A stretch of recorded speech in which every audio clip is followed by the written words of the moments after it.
Mbote na bino bande konyonso bozolanda biso partout ya bino kandeng boyebi Pasteur Gili, les chouchous du monde, les chouchous congolais, les chouchous de la diaspora ndenge ka bino moko bosir mangai donc musala oto sala ya monte zo pesa ba valeur donc bozo comprendre que depuis lobby toza vraiment na ba étaté ou le ba na ngata vie beaucoup le papa wemba de res mémoire moko ya biso na communication moko ya ba généraux akiti na front donc ezaka ndenge zwingai ezape net ezui Cholé, ezape ka net ezui son, ezape ndenge ezui président Gustave Lutumba, ezape kakape ndenge ezui ndekonanga Théo, ezape kakape don ndenge ezui baninga tout, ba Miyake, ba président Gilles, ezaka don ndenge ezui ba Yajise, ezaka ndenge ezui ba président Lutumba, ezaka ndenge ezui ba président Neville.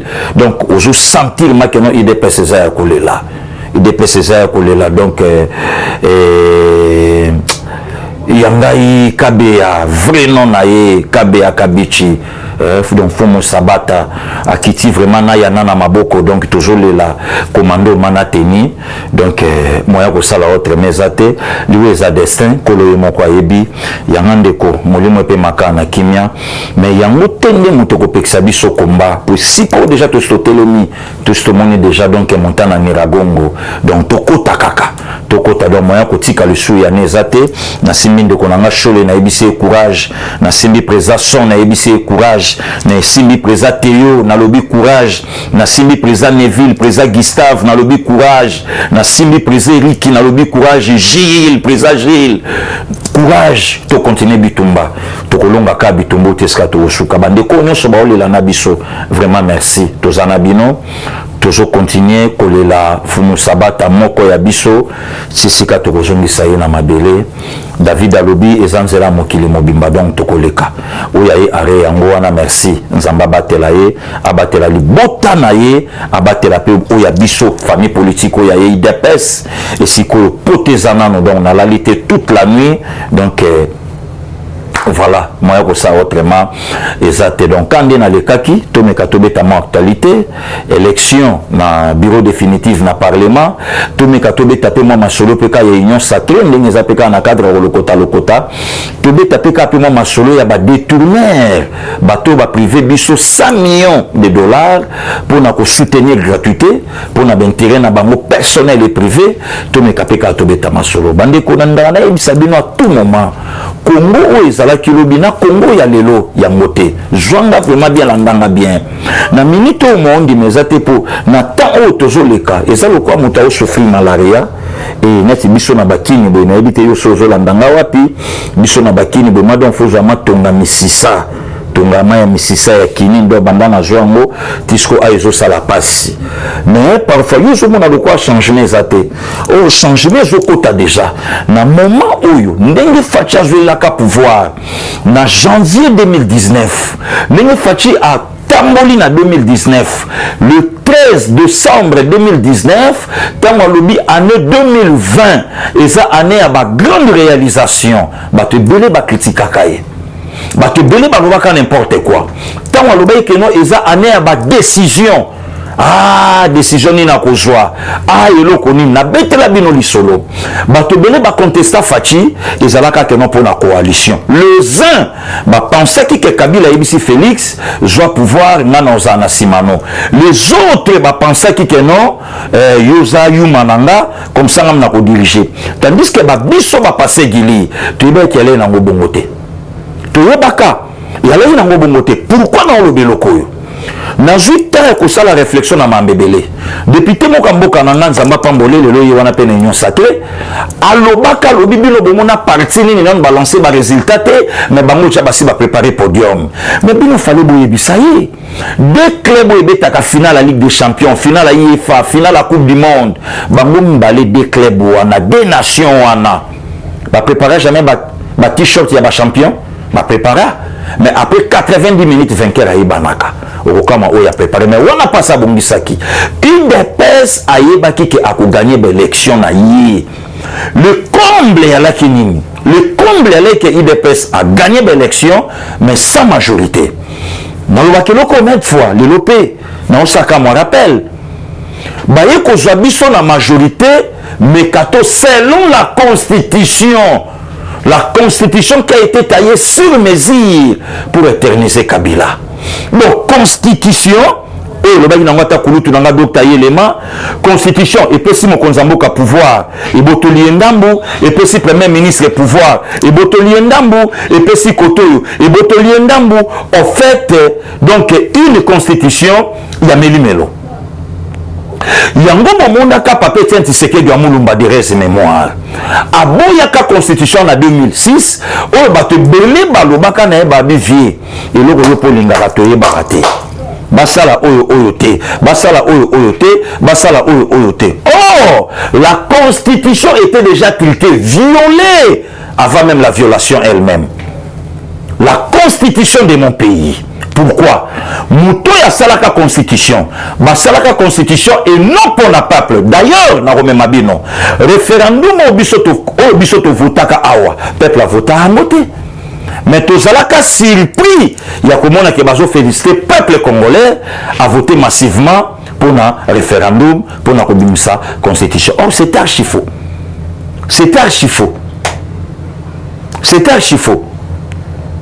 Tant ou papé tient na bando boye lokwana ayemaka ke constitution oyo et kotikalaka jamais couper sa partie moko et à la majorité pour ba former gouvernement et lelo nazo tuna question bato belé tant ba fingaka fachi même atape ba ope ba fingaka c'est pas un problème, le goût et les couleurs ne se disputent pas, mais je vous pose aujourd'hui la question, si c'était Fayoulou comme chef de l'État avec un seul député, c'est ça ma réponse.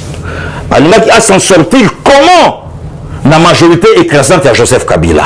Donc, le lobo se comprendre que même mon vieux Mafa, Azalaki n'a kaka une goutte d'eau dans l'océan de Joseph Kabila.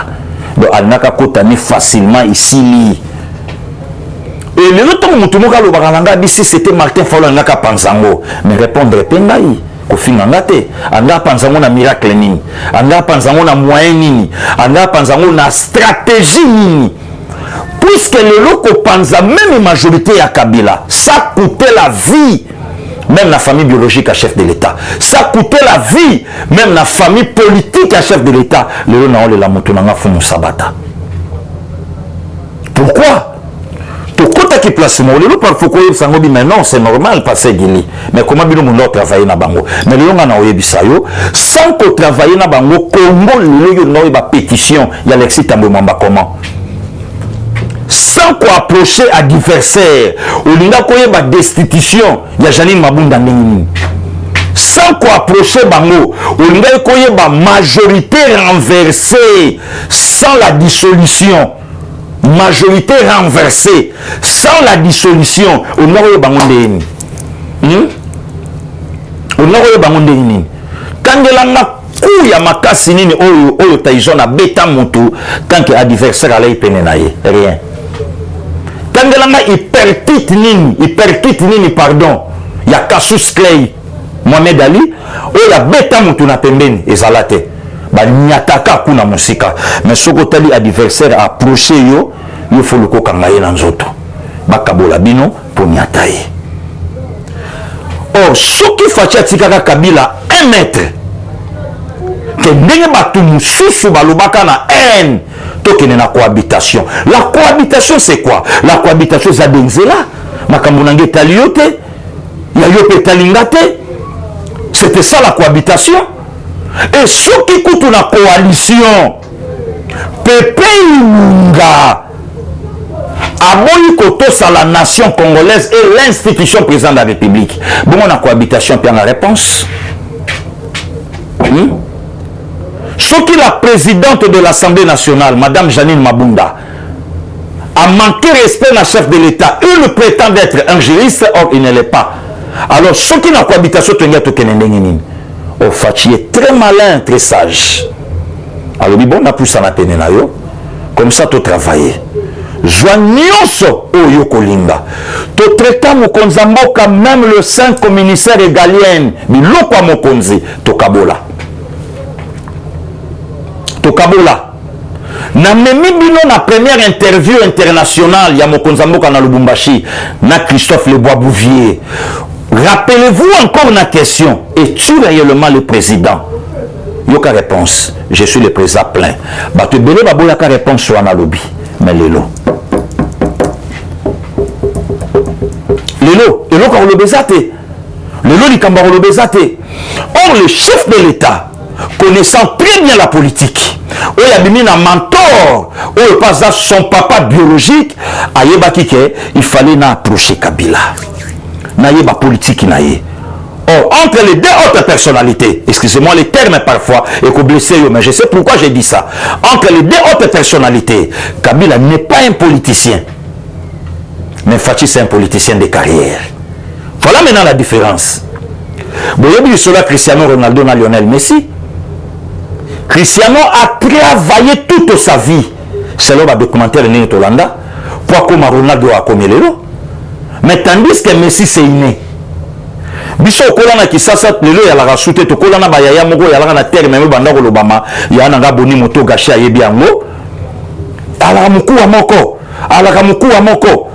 ata bamba na ye na bashite mais muto na mukuwa moko azo beta bato makasi ya boni ebi loko na lobi maître Jean Clément loko na lobi ayebi yango ya na ngalembola ayebi loko na lobi. Et Fachi a yebi politique ole Kabila puisque na ndako ba Fachi bateka makala te. Na pala ba Fachi ba beta masolandu lete. Na pala Fachi ba beta ka politique. Donc a yebi politique très bien. Tala ndako enseignant mola kisi. Même bana ne ba korjaka. Ba interro ba ninga musu na classe. Mais ba on batanga na classe wana te. Pona nini? Bula père. Papa oyeb sabanga bisalabo so chetembe pauvre père na ngando sala na domaine de Katale ando ya na ba café na ndaku biso moto okotsa na bamballage et à l'époque na les gamins donc na yeba ki café très bien tilo na kimokolo nanga na lula café loko abeki musumbai. Voilà Fachi ayeba ki ke so na bina tika Kabila 1 mètre ya yebite et loko ya yebe sakadinga bakadogo bayaka anamupika masasi donc il suffit kaka Kongola pousse la pena kadogo ebika renenga zo bazo kanga na nzoto allez anakupika alors sur la bila tikele 1 mètre anakupika na beta na nzoto allez coalition yaka to travailler yaka to sa musala aux partenaires privilégiés coalition ko kufate voilà to kozala kabu to ko continuer en tout cas ngana ko finir ngana passer mais la justice va faire son travail patati patata au moment zolo baba biloko wana vient numéro 8 azo finga c'est regrettable un chef de l'état alobakeno akofune passer tale sika fayula ndaka tumbela biso mboka. Le loko to Fachi azo fune passer mais ozo yoka langage ya batu chasse aux sorciers. Or c'est pas la personne de Fachi. Mais il faut te valoriser déjà justice nabiso pour permettre justice nabiso et ça musana comme il se doit. En fait c'était ça le vrai problème. Le vrai problème, pourquoi la justice de mon pays était enterrée et c'est là qu'il n'a pas chié à Moutou. Au Tchetembe, arrêt ya cour, ya ko réhabiliter gouverneur à Katanga. Un individu comme Chadar Piétina Yango, arrêt ya cour constitutionnel. Un individu à Piétina Yango, Awa, pendant 8 mois, gouverneur réhabilité na cour, mais bloqué par un ministre de l'Intérieur à l'époque. Et puis le lobby que 2 ans, Fachi a échoué, sincèrement, 2 ans a échoué.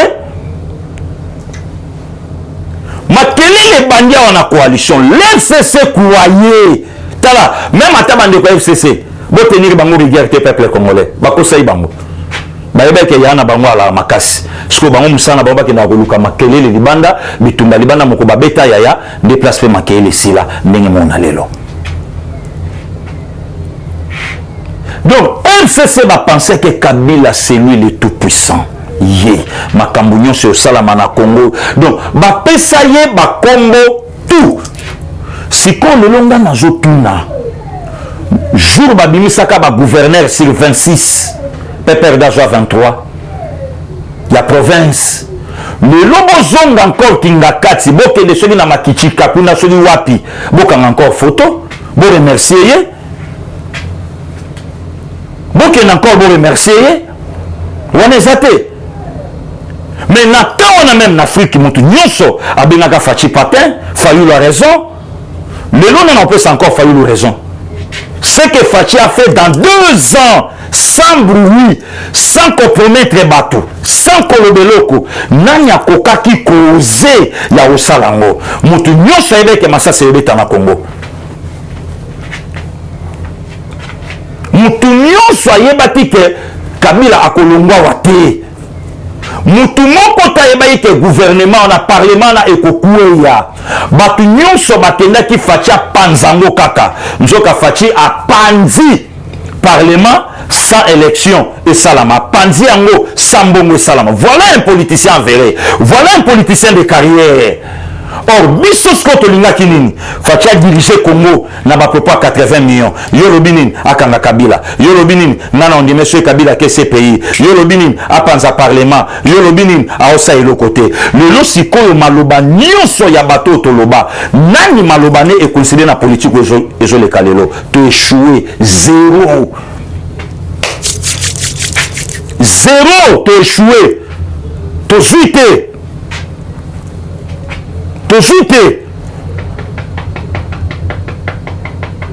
Jamais basi ba yebisa capitaine à Massoua ya Ebeya ya Itebe Kokolo. Jamais basi ba loba na ye na mutuke ye moko ayebi na simba ka yenda. Ye moko ayebi bali, ye moko ayebi nzela. Mais biso bato yo capitaine a memi na Massoua to ngite bise keba kote libanga, keba kote yo so mema Massoua. Mutualité pamba ko to club au dirigeant au panzango. Aujourd'hui, secrétaire Balongola, président club. Mais aujourd'hui, ça a dirigé 90 millions de Congolais au PSA étolé. Le lot est commis dans ma cambo, nous sommes commis. Nan andima que 2020 et cause à la action. Mabunda quoi na suka.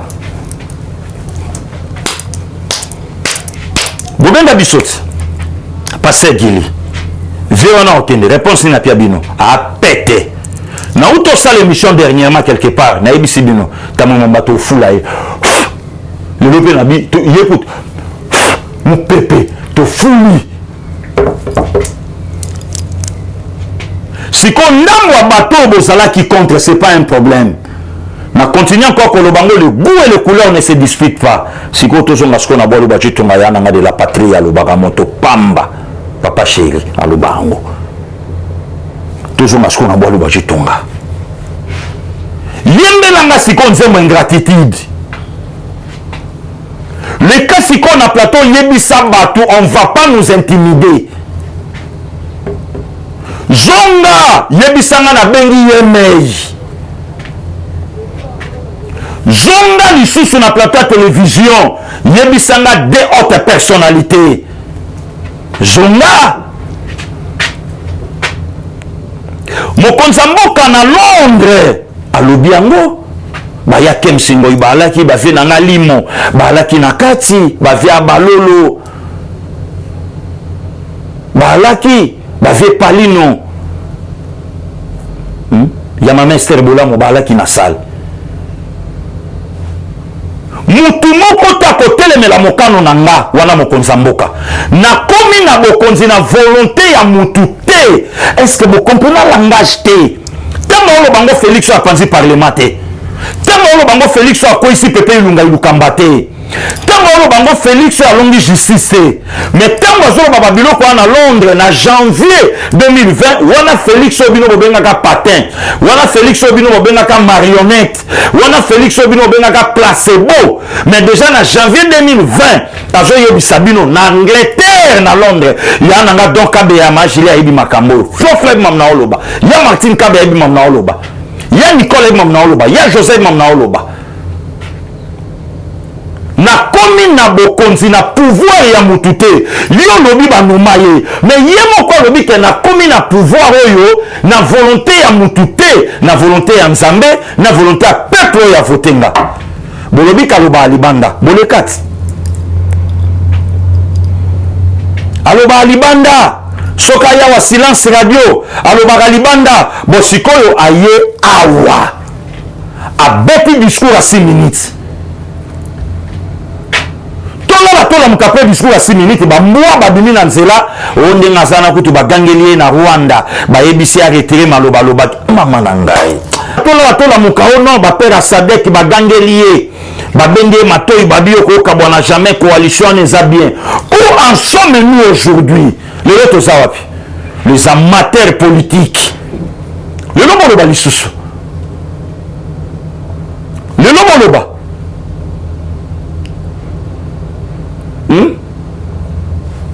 kobanda na premier ministre kino na ministre ya suka mutu moko akotelemela mokano na nga te oyo akotelemela ngo kombone biki rouge ne sika sikoyo alongola ministre ya suka to ya kati alongoli kaye mobimba kaye nyonso libanda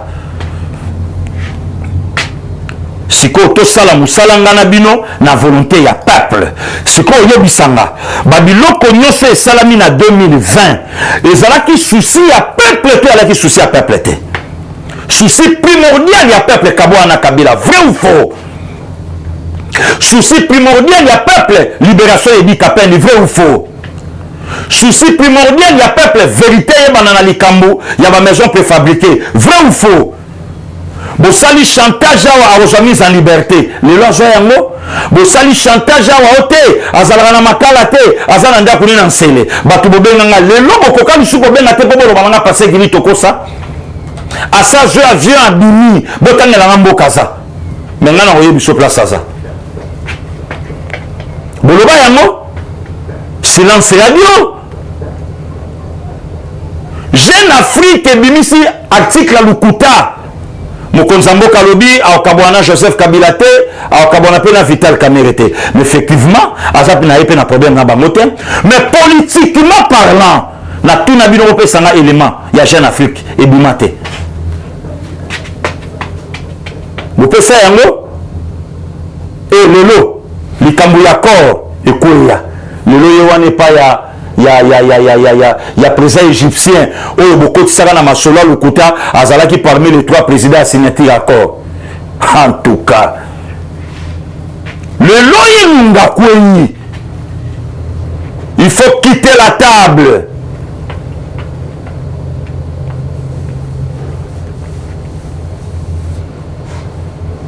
Lelo akite te akite yango akite yango mais ce que bato nyonso balobaka lelo bozawati ça c'est le Congo bandeko nanga ba congolais niveau mboka na biso ezalaki ou bien niveau mboka na biso eza sikoyo to soutenir tato c'est notre sang to batela ye c'est une bénédiction pour le peuple mutako sate c'est une bénédiction ba fondement oyo ezalaki na se moyen to tonga édifice malongi ndako zala te Congo ezalaki ya koteka na corruption Congo ezalaki ya koteka na mafia Congo ezalaki ya koteka na réseau donc tout un système ya Congo yo lobi bakanga Kabila Kabila c'est un individu Kabila c'est une personne mais système oyo vandi oyo yepaza na kata système wana na bakanga ye na basala déboulonnage puis en réponse mais tant que nous avons un déboulonnage aux États-Unis, beaucoup de techniciens, on a mon bicho technique, déboulonnage, déboulonnement. Donc, bazo picola boulon, ba fungolité ba picola. Ba picola.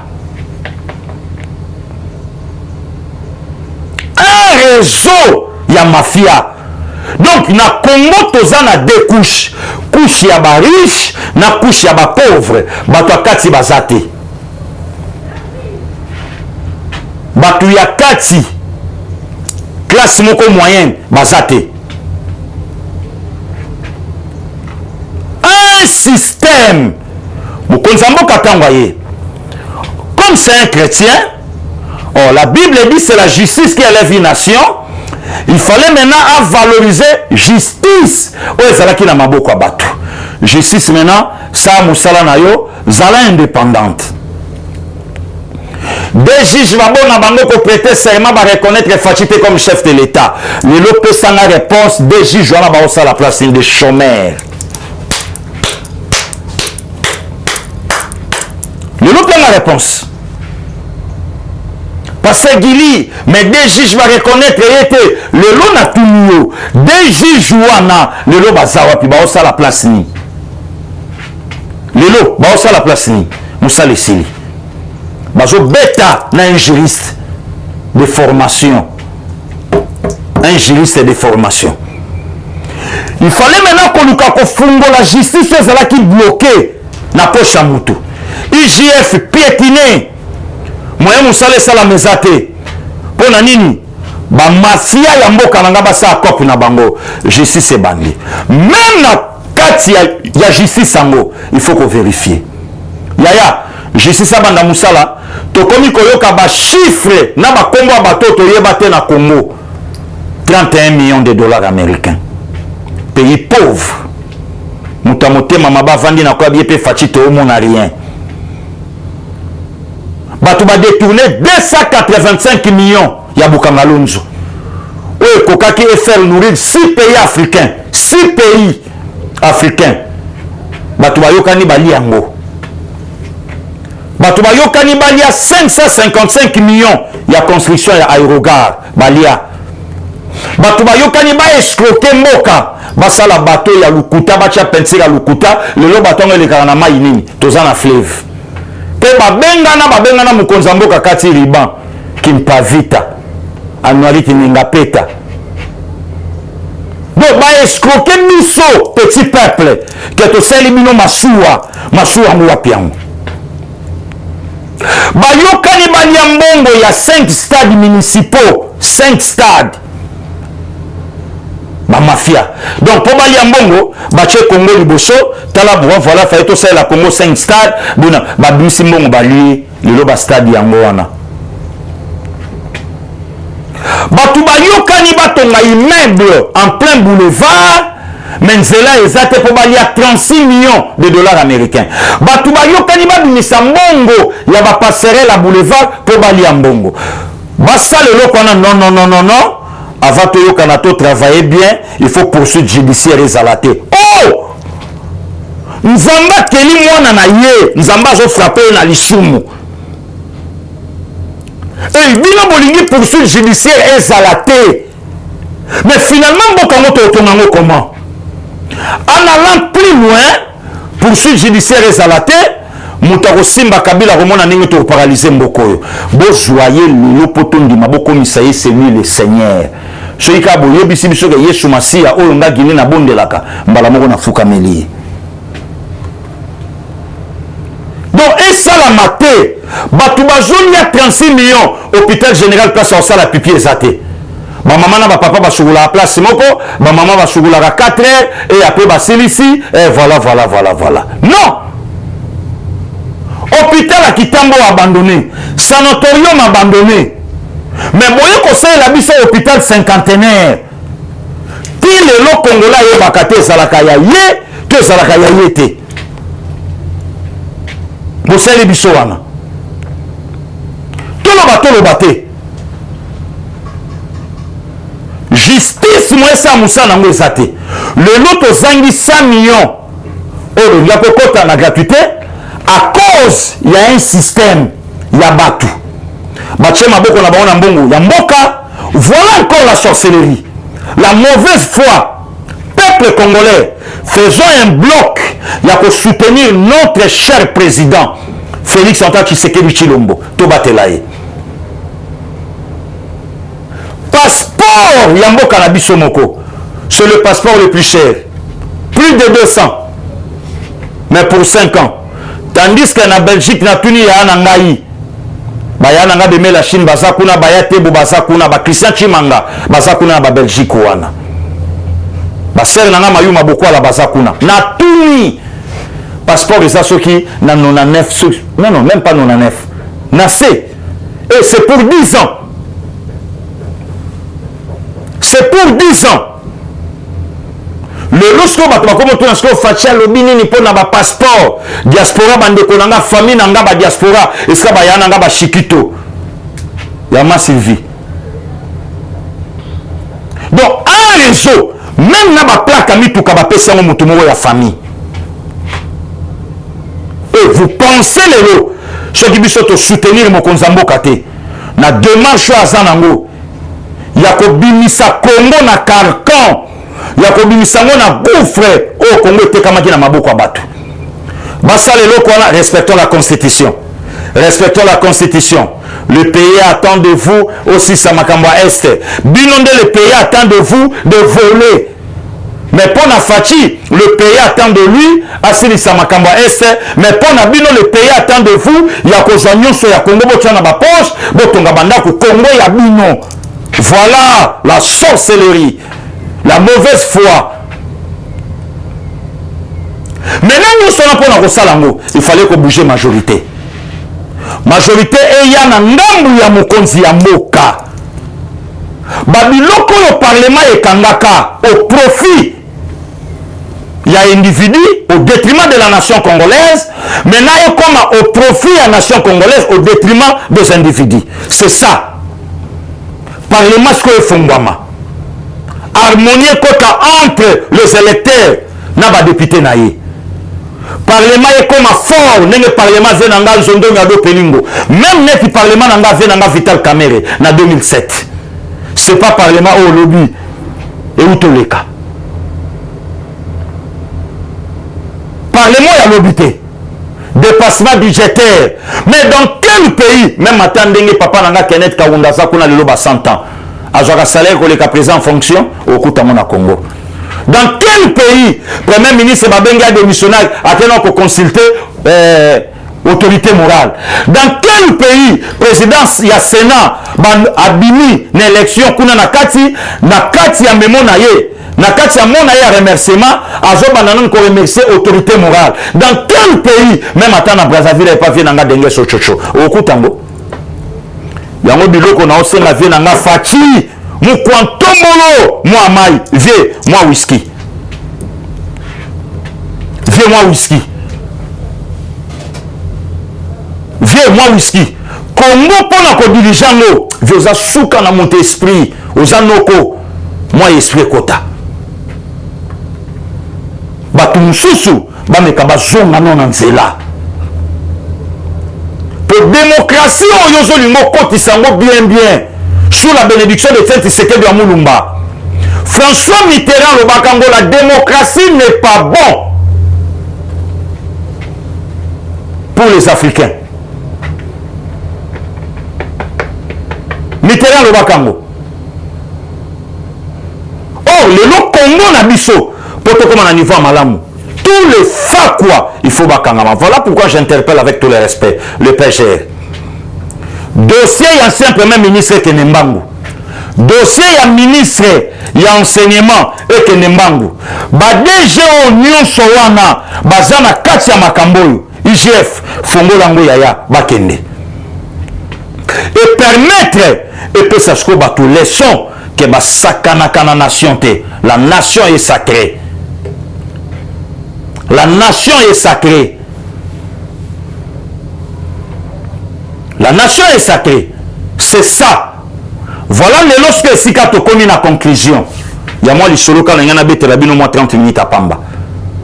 To commis si qu'on a conclusion. Que Fachi maintenant c'est la seule maître dans l'union sacrée. Union sacrée ça partage à gâteau te. Union sacrée ça partage à pouvoir te. Bemba soit primature, Moïse Katumbi soit parlement, ceux qui IDP ça soit. Non! Non! Erreur! Il y a ma coalition. Erreur! Il y a ma opposant à Genève. Erreur! Il y a des autres personnalités dans Nairobi. Erreur! Il y a coalition FCC Cash. Et servir de leçon le long de l'union sacrée. Chef de l'État, avec tout le respect, lieutenant Nayo, aux ana droit erreur été.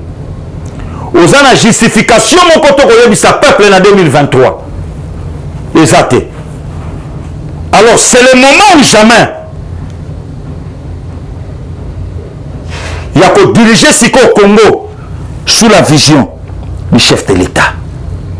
Et le longtemps, on a dit qu'il y a un cahier de charge Nabiso et ça respecté. Mais dans quatre sa coalition, famille politique à Bandeko, le cahier de charge Nabiso et ça respecté. Mais vous soutenez qu'à Jean-Jacques Mamba pour la Rolongola Kabound.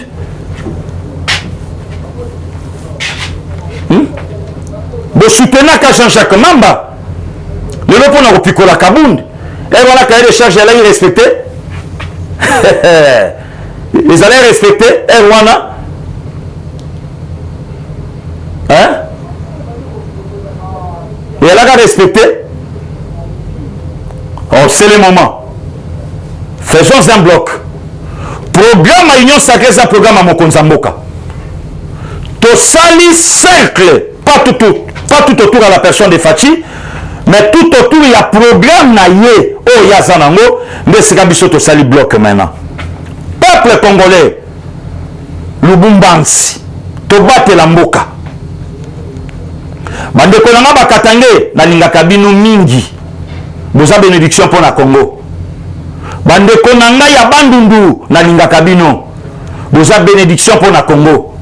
Bandeko nanga ya Kasai nani awa bo la Congo central na lingaka bino mingi. Bandeko nanga ya este na lingaka bino. Mais tout la politique na biso na makolo ba leader. Tocha politique na biso autour ya programme. Oh, le leader a Otambola Nango. Demandez à Martin Fayoulou quel est son programme. Il nous faut élire chef de l'État dans 2 ans pour organiser l'élection. Au profit de qui? De ses maîtres. Demandez, tout naïe. Tout naïe. C'est le moment, Yakoba Telamboka. Vous les députés, Lobi Bosala quitté. Le lobo sali. Lobi pe bo salate et vous appelez parfois tout moussous. Tika ba print à malam. Quand on a la député tika ba print. Ya bien. Ndele nandele Kongo kanisa yo. Na yo kama loba we pa Mokonzambo ke tutanga. Aloba nanga lobi na osa Mokonzambo kate. Mais na kolingana tika Kongo na niveau ya likolo. Il y avait un Félix Tshisekedi Tshilombo à l'état chef de l'État. Voilà. Voilà. C'est ça. Ça, c'est notre terre. Le départ nos aïeux. Vous, les diaspora, boti kakufinga biso. Biso tozo bunda wapona bino. Tozo bunda po Congo comme moko. Tozo bunda douane kita. Tozo bunda boya na ba faire na bino. Tozo bunda babilo ke fongwama. C'est ça. Politique, on est l'obispo aux Mboka. Merci à vous, peuple congolais. Je continuerai toujours à défendre mon pays, la République démocratique du Congo, et de soutenir l'institution président de la République. Voilà. Ce qui n'a touché qui yo, Limbisa, Naka Mutu. Maintenant, n'a kei, kolabate la yo. Kolabate la libota, kolabate la baoya, n'a union sobaza partout. Quand on est à la prochaine. Merci beaucoup. Eshima, votre magazine qui bat au rythme de l'actualité. Une réponse à vos besoins en information, un éclairage dans divers domaines. Impartial, documenté, instructif. Eshima au cœur de l'info. Retrouvez la nouvelle édition. Exclusivité, le professeur Willy Kitobo Samsoni maîtrise le secteur des mines et gagne le pari de la mobilisation des recettes publiques. Désormais membre de Cobalt Action Partnership, le ministère congolais des mines a abattu un grand travail dans sa sphère. Contrôle régulier de l'application effective du nouveau code minier, loi sur la sous-traitance et paiement de la rétrocession due aux entités territoriales décentralisées, ouverture et attractivité du secteur des mines aux investisseurs, relance des entreprises du portefeuille de l'État, le ministre Willy Kitobo assure le suivi et contrôle technique des activités minières sur toute l'étendue de la RDC. Focus, augmentation de 66% des recettes, le directeur général des impôts Barnabé Mwakadi Mwamba, en technicien avéré, impulse les performances de la DGI. Dossier Eshima 2021, année de tous les enjeux. Nation, Hubert Mihimi Mouawa, directeur général de la Sona Hydroc, présente ses vœux de nouvel an au président de la République. SU, la rétrospective 2019-2020 du ministre Thomas Louaka, un mandat placé sous le thème du redressement du système éducatif du supérieur. agence de prévention et de lutte contre la corruption, un casting à refaire. Économie, Eshima Magazine revient sur l'e-commerce générationnel en RDC. Retrouvez l'intégralité du magazine Eshima dans les kiosques. Eshima Magazine, un nouveau standard d'information.